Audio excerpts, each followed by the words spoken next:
TNPSC ஆஸ்பிரியன்ஸ் கவனத்திற்கு welcome to the அறிவுப்போர். இன்னைக்கு இந்திய பொருளாதாரத்திலிருந்து சில முக்கியமான கேள்விகள் பார்க்கலாம். முதல் கேள்வி, மனிதவள மேம்பாட்டு குறியீட்டை உருவாக்கிய பொருளாதார அறிஞர்கள் யார்?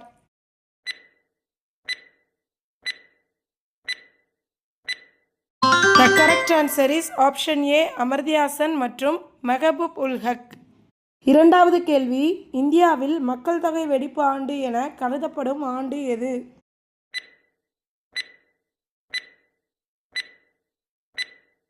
The correct answer is option C, 1961. மூன்றாவது கேள்வி, இந்தியாவில் தேசிய வருமான கணக்கீட்டின் அடிப்படை ஆண்டு மாற்றியமைக்கப்படும் அமைப்பின் அதிகாரம் கொண்டது எது?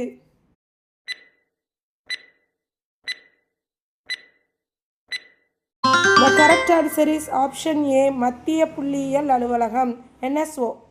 நான்காவது கேள்வி, இந்தியாவில் மக்கள் தொகை வீழ்ச்சி ஆண்டு என்று அழைக்கப்படும் ஆண்டு எது?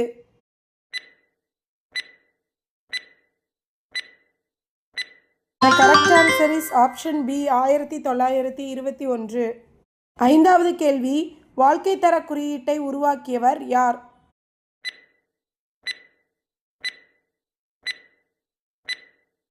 The correct answer is option A, Morris D Morris.